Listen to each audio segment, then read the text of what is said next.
여러분 안녕하십니까? 12월 22일 목요일 뉴스투데이 강원입니다. 새로운 강원도청사가 들어가는 춘천시 동래면 고은리 일대가 공공기관들을 추가로 이전시켜 행정복합타운으로 조성될 예정입니다. 이에 따라 자칫 춘천 내 공공기관들을 빨아들이는 블랙홀이 되면서 지역 내 공동화 현상을 가속화시키지는 않을까 우려하는 목소리가 벌써 나오고 있습니다.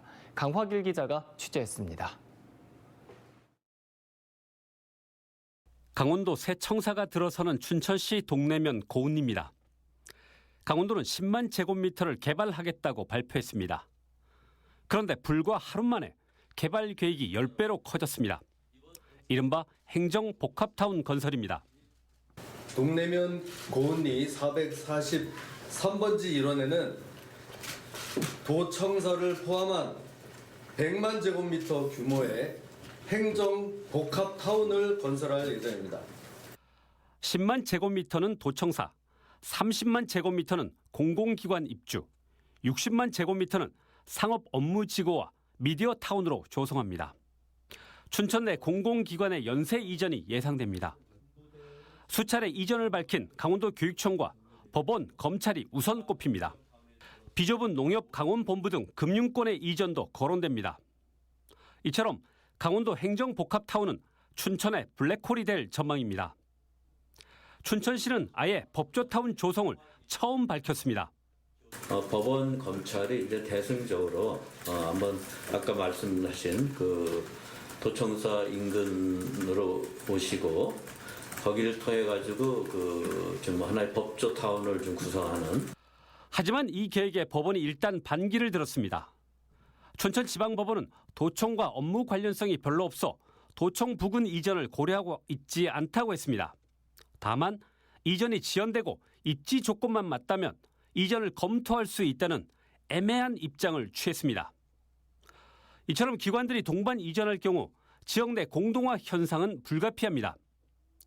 춘천 같은 중소도시에서 공공기관의 상권 영향력이 크기 때문입니다. 그런 언밸런스가 있을 수 있겠지만은 전체적으로는 춘천시 균형 발전이라는 그런 목적하에 균형을 맞춰가면서 세부적인 그런 프로젝트들을 디자인하고 설계하고. 강원도와 춘천시는 탈락 후보지 개발 청사진을 제시했습니다. 우두동 옛 도농업기술원 일대는 교육 공연예술지구, 상업주택지구. 지금의 도청은 전시관과 강원도 기록원 등 문화예술공간. 근하동 옛 캠프페이지는 공원과 첨단 지식산업, 복합문화공간으로 개발합니다. 동면 노루목 저수지 일대는 이마저도 나오지 않았습니다. 이것은 아주 구체적인 개발 계획이 아니고 현재까지는 그야말로 이런 기본 청사진이다.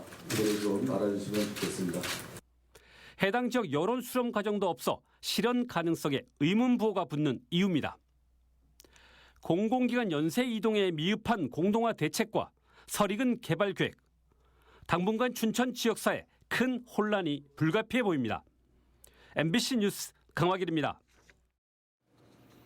춘천 MBC가 연말을 맞아 기획한 강원 민심을 읽다 여론조사입니다. 춘천 갑과 을 선거구 국회의원들의 지지 의향을 물었더니 다음 선거에서 지지하지 않겠다는 응답이 적지 않았습니다. 춘천, 철원, 화천 양구가 묶인 현재 선거구에 대해서는 70%에 가까운 유권자가 부정적인 의견을 보였습니다. 백승호 기자가 보도합니다. 2024년 국회의원 선거에 허영 국회의원이 다시 출마하면 지지하겠냐고 물었습니다. 지지하겠다가 37.3%, 지지하지 않겠다는 41.8%입니다. 4.5%포인트 차이인데 오차범위 아닙니다. 응답자 거주 권역으로 살펴보면 지지하겠다는 응답은 효자 이동과 석사동이 묶인 춘천 4선거구에서 가장 높게 나왔고 지지하지 않겠다는 응답은 교동과 조운동, 약사명동과 근화동, 소양동과 효자 1~3동이 묶인 춘천 2선거구에서 가장 높았습니다. 더불어민주당 지지층에서는 67.6%가 허영 의원을 지지하겠다고 답한 반면 국민의힘을 지지하는 응답자의 71.6%는 지지하지 않겠다는 선택을 했습니다. 이번엔 한기호 국회의원에 대한 지지 의향입니다. 지지하겠다가 29%, 지지하지 않겠다가 46.4%입니다. 오차범위 바뀐 17.4%포인트 차이입니다. 지지하겠다는 응답은 화천이 34.6%로 선거군의 자치단체 가운데 가장 높았고, 지지하지 않겠다는 응답이 가장 높은 지역은 51.5%로 조사된 양구군이었습니다. 한기호 의원의 경우 모든 연령대에서 지지하지 않겠다는 응답이 지지하겠다는 응답보다 더 높았습니다. 다음 국회의원 선거에서 후보 선택의 가장 중요한 기준이 뭐냐는 질문에는 춘천, 철원, 화천, 양구, 갑과 을 선거구 모두 후보 개인의 능력이나 경험이라고 답한 응답자가 가장 많았습니다. 하지만 갑 선거구에서는 소속 정당이라는 응답이 두 번째로 많았고, 을 선거구의 경우 정책 공약이 두 번째로 중요하다고 선택돼 차이를 보였습니다. 현재 춘천과 철원, 화천, 양구가 합쳐져 있는 선거구에 대한 유권자들의 생각도 물었습니다. 시 군별로 따로 선거구를 획정해야 한다는 응답이 갑과 을 선거구 모두에서 70% 가까이 됐습니다. 지난 국회의원 선거 춘천 분구 과정에서 접경지가 함께 묶인 것을 두 선거구 유권자 모두 부정적으로 생각하는 것으로 풀이됩니다. 선거구별 정당 지지도는 갑 선거구에서 더불어민주당 지지도가 39.2%로 국민의힘 지지도를 8.9%포인트 더 앞섰습니다. 반면 을 선거구에서는 국민의힘 지지도가 40.3%로 민주당보다 9%포인트 더 높아 정당 지지도에서 갑과 을 선거구가 대조되는 모습을 보였습니다. 이번 여론조사는 춘천 MBC가 리얼미터에 의뢰해 지난 15일부터 사흘 동안 진행했고, 자세한 내용은 중앙선거 여론조사 심의위원회에서 확인할 수 있습니다. MBC 뉴스 백소입니다. 지역 자활센터는 기초생활수급자나 차상위 계층 등 저소득 주민들에게 일자리를 제공하고 자활을 돕는 복지사업기관입니다. 그런데 강릉 지역 자활센터가 복지 사례 관리를 하는 과정에서 개인 비방성 내용까지 문서로 남겨 논란이 되고 있습니다. 이하라 기자가 취재했습니다. 지난 5월부터 강릉 지역 자활센터의 편의점 사업단에서 일하고 있는 문모 씨.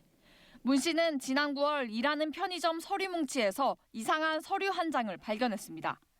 자신을 포함해 편의점에서 일하고 있는 5명의 성격 등 개인적인 내용이 적혀 있었습니다. 해결 안 되면 민원 넣겠다는 말을 수시로 한다. 아드님도 시에서 알아주는 민원인이라는 확인되지 않은 사실까지 문 씨는 인격적으로 모멸감을 느꼈다고 말합니다. 이 문서를 본 단체의 장은 최소한의 인간에 대한 예의가 있다면 삭제시켰어야 됐음에도 불구하고 이런 말도 안 되는 인수인계서를 내부에서 돌리면서 저를 폄하하고자 하는, 모욕 주고자 하는. 자활센터 측은 해당 문서가 사업단을 관리하는 팀장이 후임자에게 인수인계하는 과정에서 작성됐다며 복지적인 관점에서 근로자들을 관리해야 하는 자활센터의 특성상 사례관리 차원에서 만들어진 문서라고 설명했습니다.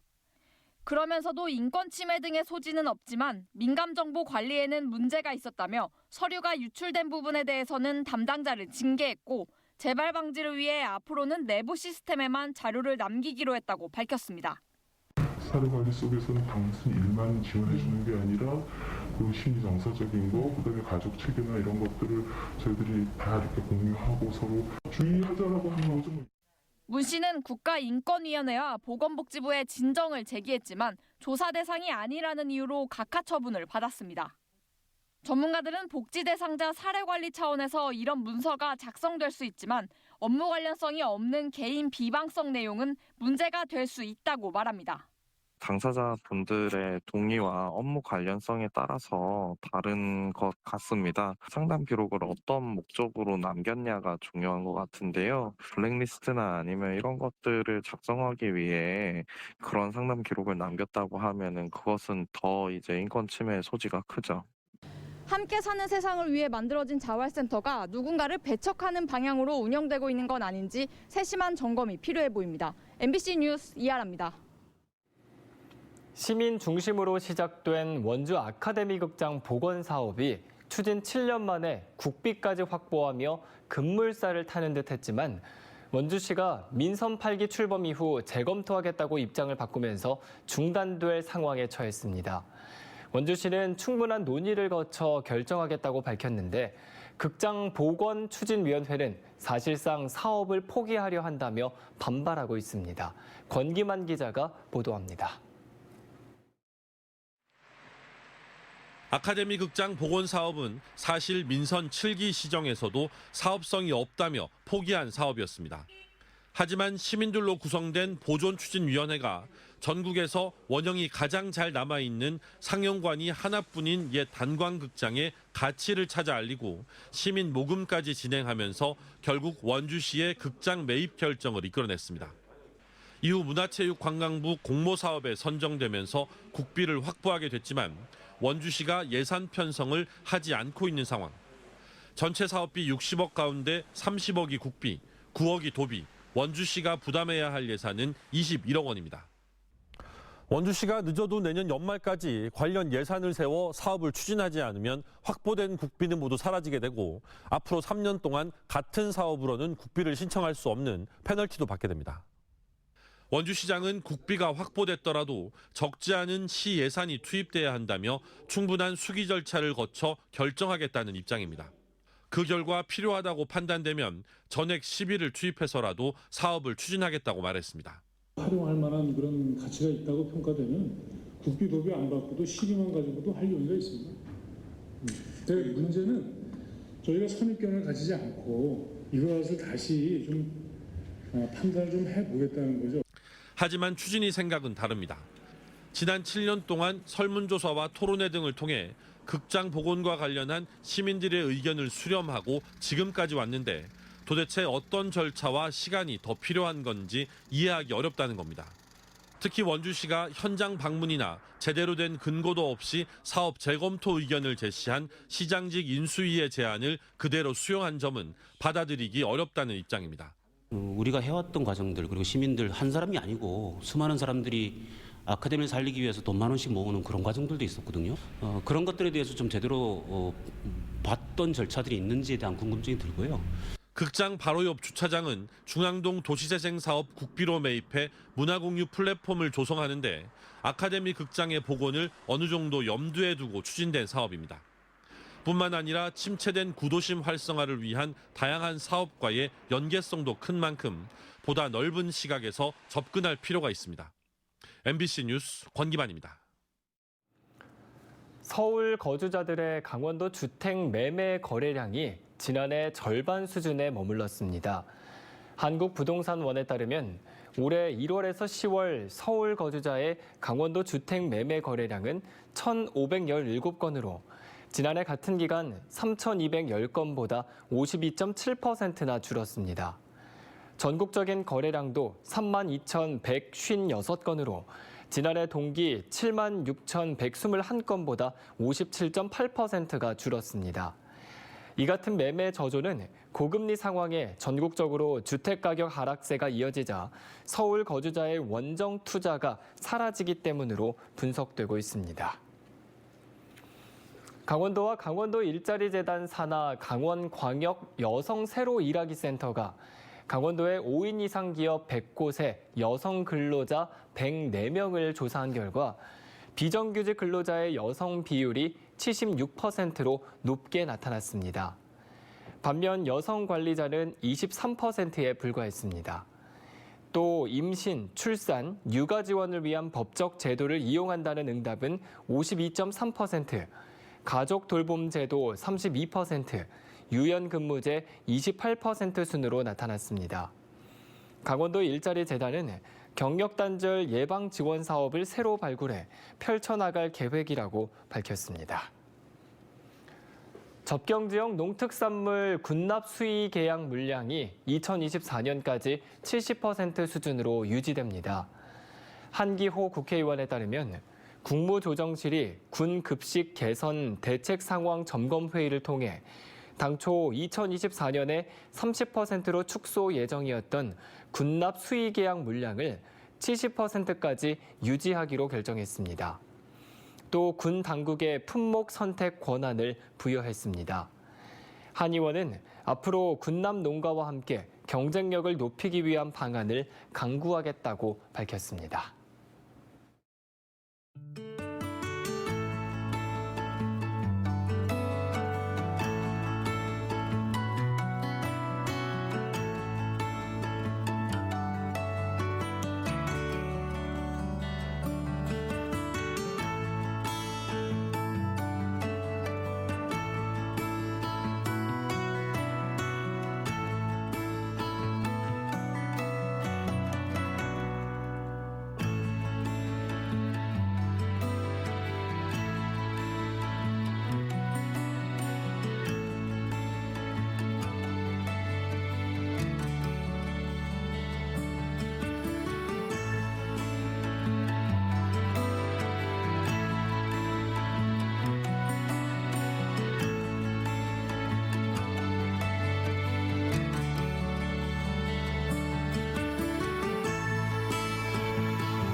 속초 대관람차 사업 추진 과정에서 특정 업체에 유리하게 작용하도록 평가 방식 등을 변경한 것과 관련해 김철수 전 속초시장이 경찰 조사를 받는 것으로 알려졌습니다. 강원경찰청은 지난 7월 4일 감사원의 수사 의뢰로 속초시청에 대해 압수수색을 벌였고 속초 대관람차 업체 선정과 관련해 김철수 전 속초시장을 직권남용 혐의로 조사하고 있다고 밝혔습니다. 한편 강원도는 2달 전 징계가 과하다며 소청 심사를 요청했던 속초시청 공무원 이모 과장과 고모 팀장에 대해서는 징계를 일부 감경했습니다. 지난 6, 70년대 동해안에서 조업 중 납북됐다 돌아와 반공법 위반 혐의 등으로 처벌을 받았던 어업인 11명에 대한 재심에서 법원이 무죄를 선고했습니다. 춘천지방법원 속초지원 형사 1단독 재판부는 풍성호 선원 5명, 건설호 선원 5명, 창동호 선원 1명에 대한 재심에서 모두 무죄를 선고했습니다. 재판부는 무죄 선고 직후 피고인들과 가족들이 오랜 시간 고초를 겪은 것에 대해 법원 가족으로서 죄송하다는 말씀을 드린다고 덧붙였습니다. 한국전력이 추진하는 동해안 신가평 송전선로 사업 동부 구간의 환경 영향 평가가 진행되고 있는 가운데 강원도 송전탑 반대대책위원회가 환경부를 압박하고 나섰습니다. 영월과 평창, 횡성 등 6개 시군 주민으로 구성된 반대대책위는 원주지방 환경청 앞에서 기자회견을 갖고 한전이 동부 구간을 7개로 나눠 각각 환경 영향 평가를 받는 것은 꼼수이며 환경부도 환경 영향 평가에 절대 동의해서는 안 된다고 주장했습니다. 또 환경 영향 평가가 부실하게 진행됐는지를 판단할 수 있도록 조정위원회를 열어줄 것을 환경청에 요구했습니다. 한편 반대대책위가 송전선로 입지 선정 과정에서의 절차적 하자 등을 이유로 지난 9월 제기한 국민감사 청구는 감사원에서 기각됐습니다. 강원도 소방본부가 인파가 몰리는 성탄절과 연말연시 특별 경계 근무에 들어갑니다. 이에 따라 의용소방대와 합동으로 교회 등 다중이용시설을 24시간 순찰하고 기습폭설, 화재 사고 등에 대비해 도내 18개 시군 관서별 장비와 비상대응 체계를 점검합니다.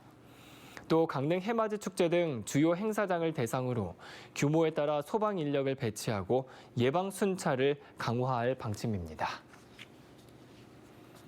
이상으로 뉴스투데이 강원을 마칩니다. 고맙습니다.